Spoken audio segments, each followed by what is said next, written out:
باللہ من الشیطان الرجیم بسم اللہ الرحمن الرحیم الحمدللہ رب العالمین یا ایہا الذین آمنوا لا تقولوا رائینا وقولوا انظرنا واسمعوا وللکافرین عذاب علیم ربی اشرح لی صدری ویسر لی امری واحلل عقدۃ من لسانی یفقهوا قولی صدق اللہ العلی العظیم ان اللہ و ملائکتہ یصلون علی النبی یا ایہا الذین آمنوا صلوا علیہ وسلموا تسلیما۔ درود پاک سب پڑھ رہے ہیں۔ الصلاۃ والسلام۔ عاجز نے جو قرآن پاک کی آیت مقدسہ تلاوت کی ہے، اللہ رب العزت سے دعا ہے کہ وہ پاک ذات عاجز کو صحیح مفہوم بیان کرنے کی، ہم سب کو سننے کی اور ہم سب کو اس پہ عمل کرنے کی توفیق عطا فرمائے۔ اس سے پہلے کہ آیت کے اصل مفہوم کی طرف جاؤں، یہ جو ہمارا قرآن پاک کا درس کا سلسلہ ہے، اس میں ہم نے سٹارٹ لیا ہے۔ تقریباً 89 مقام ایسے ہیں قرآن پاک میں جس میں اللہ پاک نے ایمان والوں سے خطاب کیا ہے۔ تو ہم نے وہ تمام آیتیں اس کے سٹارٹ میں شروع کی کہ جو اللہ نے ایمان والوں کو خطاب کیا ہے۔ ایک کلاس لگی ہو اور اس کے اندر ٹیچر اگر کسی ایک اسٹوڈنٹ کو مخاطب کرے اس کا نام لے کر، تو وہ اپنے ٹیچر کی طرف پوری توجہ سے متوجہ ہوگا کہ میرا استاد مجھ سے کیا بات کہنا چاہتا ہے، اور وہ سنے گا غور سے۔ اسی طرح جب قرآن میں یا ایھا الذین آمنوا کا لفظ استعمال ہوگا تو اس کا مطلب ہے کہ اللہ ایمان والوں سے مخاطب ہے۔ تو پھر ایمان والوں کو چاہیے کہ اب وہ پوری توجہ کے ساتھ سنیں کہ اللہ ہمیں کہنا کیا چاہتا ہے۔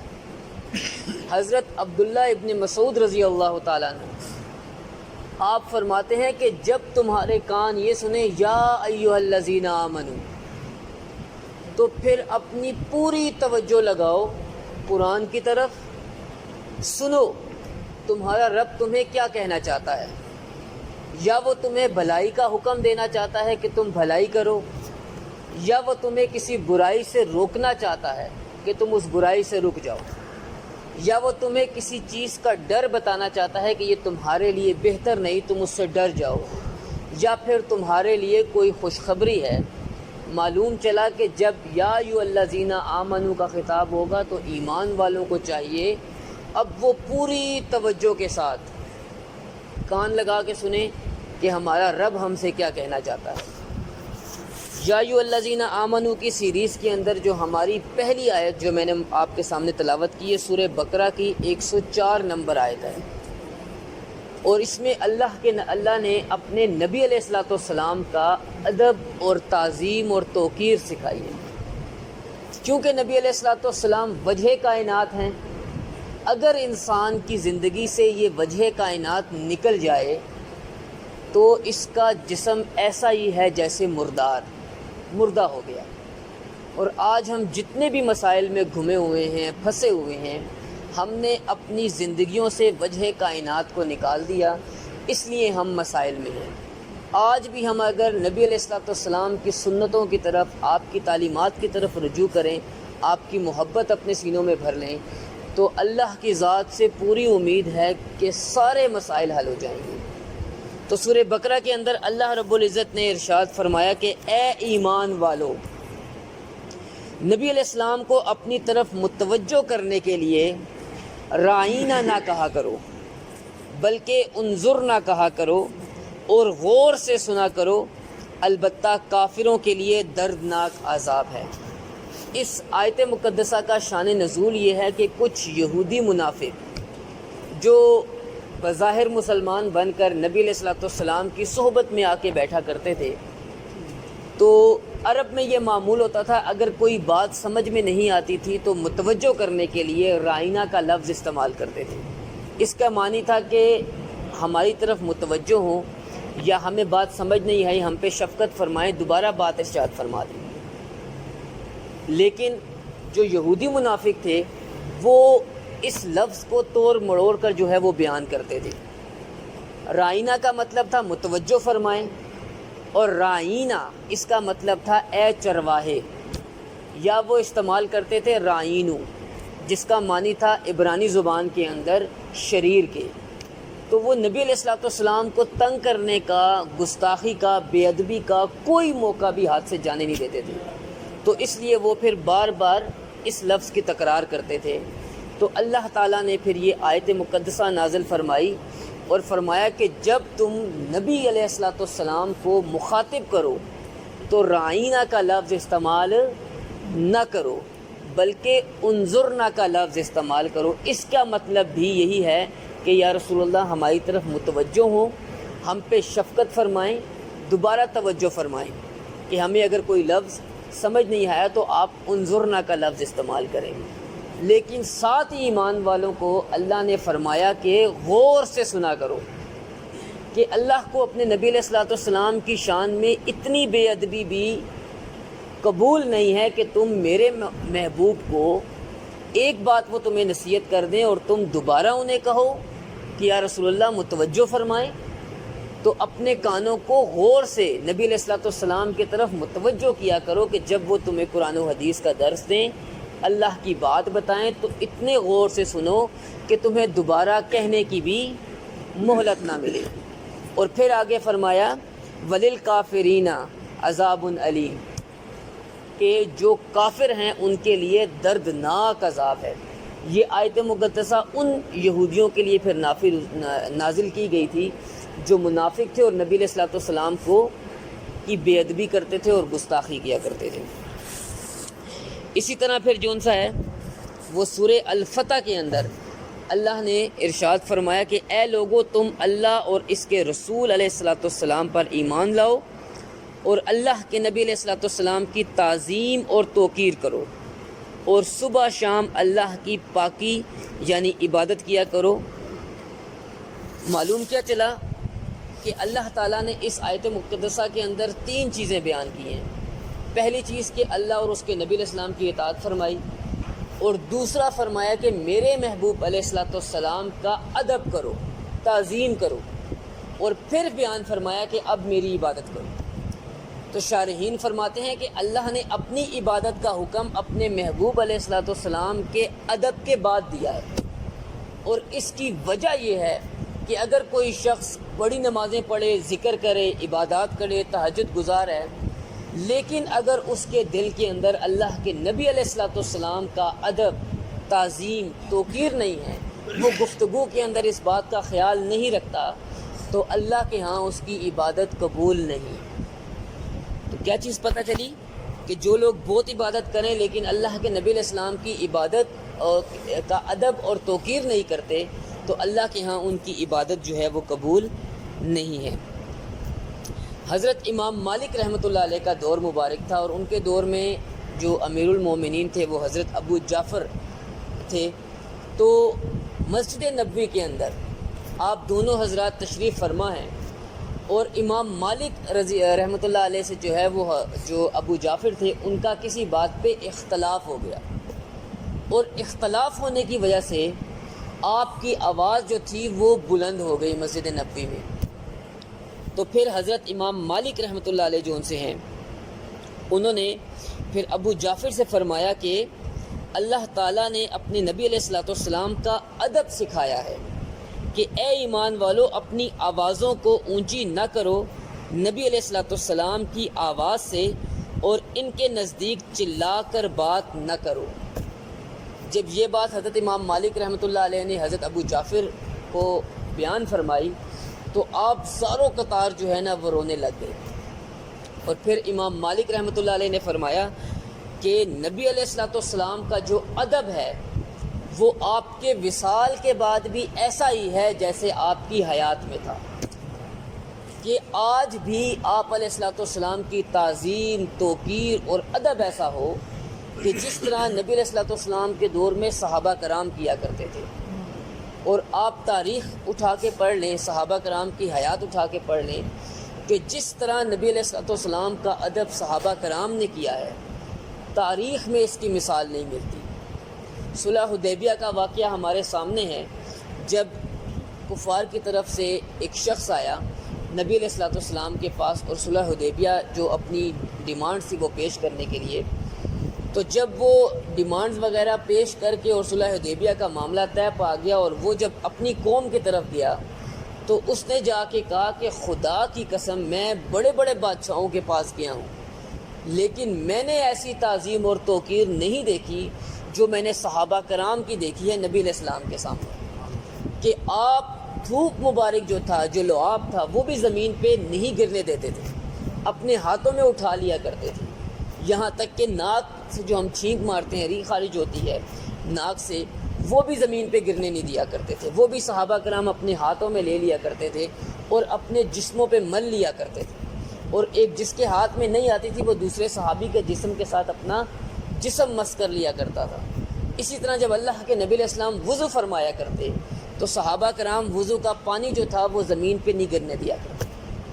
جب آپ علیہ السلام حجام کے پاس جاتے اور اپنے بال مبارک جو ہیں وہ کٹوایا کرتے تو صحابہ کرام آپ علیہ السلام کے گرد طواف کیا کرتے کہ ایک بال بھی زمین پہ نہ گرے اور وہ ان کے ہاتھوں پہ گرا کرتا تھا۔ تو اس نے کہا میں نے ایسی تعظیم اور توقیر جو ہے وہ اپنی زندگی کے اندر کسی کی نہیں دیکھی، خدا کی قسم تم اس قوم پہ غلبہ نہیں پا سکتے۔ جب امام مالک رحمۃ اللہ علیہ نے حضرت امام ابو جعفر کو یہ سارا معاملہ بیان کیا تو پھر حضرت ابو جعفر جو امیر المومنین تھے انہوں نے کہا حضرت پھر مجھے بتائیں کیا میں اللہ کے نبی علیہ السلام کے روزے کی طرف منہ کر کے دعا کروں یا پیٹھ کر کے میں خانہ کعبہ کی طرف دعا کروں؟ تو اب یہ بڑے قابل غور بات ہے، یہ بڑے غور سے سننے والی بات ہے کہ حضرت امام مالک رحمۃ اللہ علیہ نے کیا فرمایا۔ آپ نے فرمایا کہ تم اپنے نبی علیہ السلام سے منہ پھیرتے ہو حالانکہ وہ تمہارے باپ آدم علیہ السلام کا بھی وسیلہ ہے، کیا قیامت کے دن بھی تم ان سے منہ پھیرو گے اور ان سے شفاعت طلب کرو گے؟ مطلب معلوم کیا چلا کہ جب آپ نبی علیہ السلام کے روزے میں ہیں، مسجد نبوی میں ہیں، تو وہاں پہ آپ نبی علیہ السلام کی طرف منہ کر کے دعا کریں گے اللہ سے۔ وہاں پہ پھر یہ ادب نہیں ہے کہ اب آپ علیہ السلام کی طرف پیٹھ کی جائے، اور جب ہم ادھر دور ہیں تو یہاں سے ہمارا منہ جو ہے وہ قبلے کی طرف ہوتا ہے، ہم خانہ کعبہ کی طرف منہ کر کے دعا کرتے ہیں۔ تو مسجد نبوی شریف کا ادب یہ ہے کہ آپ کے وصال کے بعد بھی کہ کوئی شخص وہاں جائے تو دعا کا طریقہ کار کیا ہے کہ اللہ کے نبی علیہ السلام کے روزے کی طرف منہ کر کر جو ہے وہ دعا کرے گا۔ اور پھر سورہ نساء کی جو یہ آیت مقدسہ ہے یہ امام مالک رحمۃ اللہ علیہ نے تلاوت فرمائی کہ اور وہ اپنی جانوں پر ظلم کریں یعنی گناہ کریں تو اے محبوب علیہ السلام تمہارے حضور حاضر ہوں، پس اللہ سے معافی مانگے اور اللہ کے نبی علیہ السلام ان کی شفاعت فرما دیں تو اللہ تعالیٰ کو بہت توبہ کرنے والا پائیں گے۔ مطلب سورہ نساء کے اندر اللہ پاک نے یہ بات واضح فرما دی کہ جب انسان اپنی جانوں پہ ظلم کر بیٹھے، گناہ کر بیٹھے، تو پھر اللہ کے نبی علیہ السلام کے دربار میں حاضر ہو جائے۔ اب وہاں جا کے اللہ سے نبی علیہ السلام کے ذریعے وسیلے سے اللہ سے سفارش کروائے کہ یا رسول اللہ میرے حق میں اللہ سے سفارش فرمائے کہ اللہ میرے گناہوں کو معاف فرما دے، تو اللہ کو پھر وہ لوگ بہت زیادہ توبہ کرنے والا جو ہے وہ پائیں گے کہ اللہ ان کی توبہ قبول فرما لے گا۔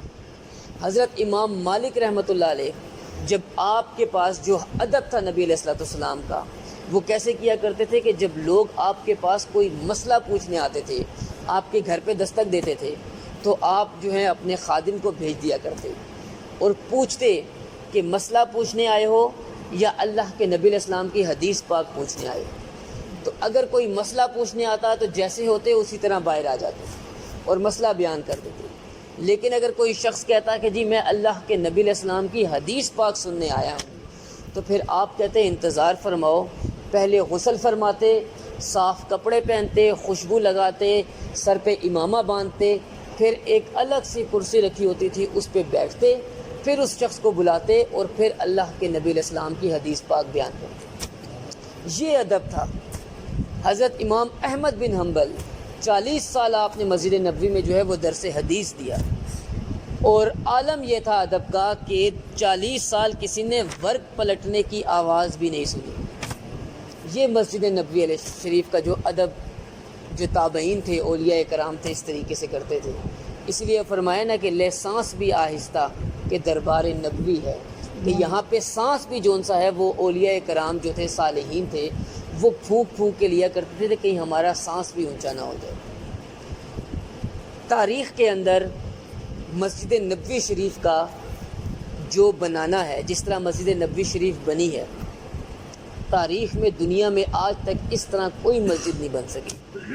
آپ سب جانتے ہیں ہم کہ جب سلطنت عثمانیہ کا قیام تھا تو یہ مسجد نبوی حجاز جو تھا یہ سلطنت عثمانیہ کے انڈر آیا کرتا تھا۔ تو جو اس وقت کے خلیفہ تھے انہوں نے جب اس کو بنانے کے لیے پیغام جاری کیا تو انہوں نے ساری دنیا سے جو بہترین مسلمان معمار تھے، جو کنسٹرکشن کا کام جانتے تھے ہر قسم کا، ان سب کو بلایا۔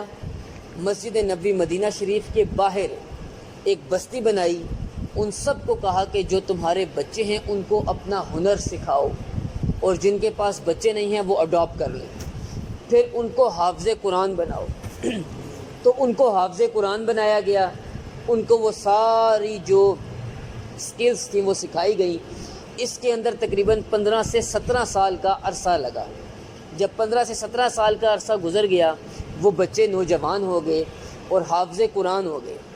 پھر باوضو ہو کے مسجد نبوی شریف کی تلاوت کرتے ہوئے، درود و سلام پڑھتے ہوئے ایک ایک اینٹ لگائی گئی، اور جو ہتھوڑی کا استعمال کیا گیا وہ یہ لوہے کی ہتھوڑی نہیں تھی، لکڑے کی ہتھوڑی نہیں تھی، بلکہ اس ہتھوڑی کے آگے جو ہے وہ فوم لگایا گیا کہ اگر مارنا بھی پڑے تو اس کی آواز بھی ظاہر نہ ہو۔ اور اگر کوئی اینٹ جو تھی وہ بڑی ہوتی تھی اور اس کو جو ہے کاٹنا پڑتا تھا تو مسجد مدینہ منورہ سے باہر جا کے اس بستی کے اندر مشینیں رکھی گئی تھیں، وہاں اس کا سائز، اس کی پیمائش لی جاتی، اور پھر مدینہ منورہ کے اندر مسجد نبوی میں آ کے وہ اینٹ جو ہے وہ دیوار میں لگائی جاتی۔ اس طریقے سے نبی علیہ الصلوۃ والسلام کی جو مسجد نبوی ہے اس کی تعمیر کی گئی۔ ادب کا یہ لحاظ تھا ترک کے اندر، اور یہی وجہ ہے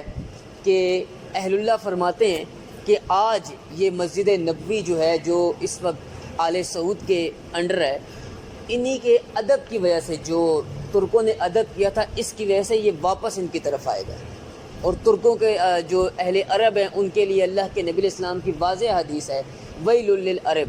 کہ عرب کے لیے تباہی ہے۔ وجہ اس کی کیا؟ کہ قرآن انہی کی زبان میں اترا، نبی انہی کی زبان میں اتارا گیا، ان کو دین صحیح طریقے سے پہنچا دیا گیا، لیکن آج وہ اپنے دین سے بہت دور ہو گئے، عیاشیوں کے اندر، محلات بنانے کے اندر، عورتوں کے اندر جو ہیں وہ مشغول ہو گئے۔ تو ان کی اس بے ادبی کی وجہ سے حجاز مقدس کی جو قیادت ہے وہ واپس اللہ پاک ترکوں کو عطا کرے گا۔ تو کہنے کا مقصد کیا کہ نبی علیہ الصلوۃ والسلام کا ادب، یہ یاد رکھ لیں کہ آج کسی کے دل کے اندر اگر کوئی نبی علیہ الصلوۃ والسلام کا ذرہ برابر بھی بے ادبی کرتا ہے، ایسا الفاظ استعمال کرتا ہے جو آپ کی شان کے خلاف ہے، تو یہ بھی گستاخی ہے، یہ بھی بے ادبی ہے۔ اور ہم اپنے روزمرہ روٹین کے اندر دیکھتے ہیں کہ ہم بحیثیت نام کے مسلمان ہیں، لیکن سب سے زیادہ بے ادب جو ہے اس وقت وہ ہم خود ہیں۔ آپ دیکھ لیں، نان والے کی دکان پہ چلے جائیں تو وہ روٹیاں جس کے اندر ڈال کے دے رہا ہے وہ اللہ اور اس کے نبی علیہ السلام کا نام لکھا ہوا ہے، قرآن پاک کی آیات لکھی ہوئی ہیں، اور اسی طریقے سے ہم لے کر آ رہے ہیں، اور وہی کاغذ ہم پھر توڑ مروڑ کے پھینک دیتے ہیں۔ اپنی ان گنہگار آنکھوں سے دیکھ چکا ہوں کہ کوڑے کے اندر جو ہے وہ کاغذ اور وہ اخبار کے ٹکڑے جو ہیں وہ پڑے ہوئے ہوتے ہیں اور زمین پہ بکھرے ہوئے ہوتے ہیں، اور ہمیں پتہ ہی نہیں۔ حضرت بشر حافی رحمۃ اللہ علیہ زمانے کے بہت بڑے ولی بزرگ گزرے ہیں، شرابی تھے، لیکن صرف ایک دن کیا ہوا، رستے سے جا رہے ہیں اور اللہ کا نام دیکھا، اس کو اٹھایا، چوما، صاف کیا اور درخت پہ کسی اونچی مکان پہ رکھ دیا کہ نیچے نہ گر جائے، اور چلے گئے۔ اس دور کے ایک ولی کو خواب میں الہام ہوتا ہے کہ جا کے ہمارا سلام بشر حافی کو دے، وہ ہمارا دوست ہے۔ آپ جاتے ہیں، ڈھونڈتے ڈھونڈتے دیکھتے ہیں شراب خانے میں حضرت بشر حافی بیٹھے ہیں، تو باہر سے آواز لگاتے ہیں ان کو، اور وہ آتے ہیں دروازے پہ، تو دیکھتے ہیں کہ وقت کے بزرگ ہیں، ولی ہیں، تو انہیں پوچھتے ہیں حضرت مجھ گنہگار کی آج آپ کو یاد کیسے آ گئی؟ کہا مجھے یاد نہیں آئی، اللہ کو تمہاری یاد آ گئی، اللہ نے تمہیں سلام بھیجا ہے اور کہا ہے کہ میرے بشر حافی کو، میرے دوست کو جا کے میرا سلام دے دو۔ یہ بات سننی تھی تو حضرت بشر حافظ رحمۃ اللہ علیہ کے ہاتھ سے وہ شراب گر گئی اور آپ ننگے پیر تھے۔ پھر جب تک آپ حیات رہے آپ نے پاؤں میں جوتی نہیں پہنی۔ آپ فرماتے تھے کہ جب مجھے اللہ کا سلام پہنچا تب میں ننگے پیر تھا، اور پھر آپ ایسے اللہ کے ولی بنے کہ اس دور کے جتنے بھی اولیاء تھے آپ کو سرتاج الاولیاء کا لقب ملا، اس دور کے اولیاء کے سرتاج بنے۔ اور جس راستے سے آپ گزرتے تھے اس راستے کے اوپر کوئی جانور گوبر یا لید نہیں کرتا تھا۔ ایک دن کسی نے دیکھا جس راستے سے آپ گزرتے ہیں وہاں پہ گوبر پڑا ہوا ہے، تو آپ سمجھ گئے کہ حضرت بشر حافظ رحمۃ اللہ علیہ کا انتقال ہو گیا ہے۔ اور جب وہ آئے آ کے معلوم کیا تو پتہ لگا کہ حضرت بشر حافظ رحمۃ اللہ علیہ کل رات انتقال کر گئے۔ مطلب صرف اللہ کے نام کی تعظیم توقیر کرنے کی وجہ سے اللہ نے ولایت جیسا رتبہ عطا کر دیا۔ تو جو اللہ کے نبی علیہ السلام کی تعظیم کرے گا، توقیر کرے گا، ادب کرے گا، اللہ اسے کیا مقام عطا کرے گا۔ کہنے کا مقصد کیا کہ ہماری یہ اوقات نہیں ہے کہ ہم اللہ کے نبی علیہ السلام کی شان بیان کریں، آپ کا ادب بیان کریں۔ آپ کا اور میرا اگر بیٹھنا اللہ نے ایک ذرے کے برابر بھی قبول کر لیا نا، خدا کی قسم آپ کی اور میری آخرت بن جائے گی۔ یہ اس کا فضل ہوا کہ اس نے ہمیں بیٹھنے کی توفیق دی اور ہم آج بیٹھ کے اس کے نبی علیہ السلام کا تذکرہ کر رہے ہیں۔ اللہ پاک سے دعا ہے کہ جو کچھ ہم نے پڑھا اس پہ عمل کرنے کی بھی توفیق عطا فرمائے، اور صحیح معنوں کے اندر اللہ کے نبی علیہ الصلوۃ والسلام کا ادب کرنے کی، ان کی تعظیم کرنے کی توفیق عطا فرمائے۔ وما توفیق الا باللہ۔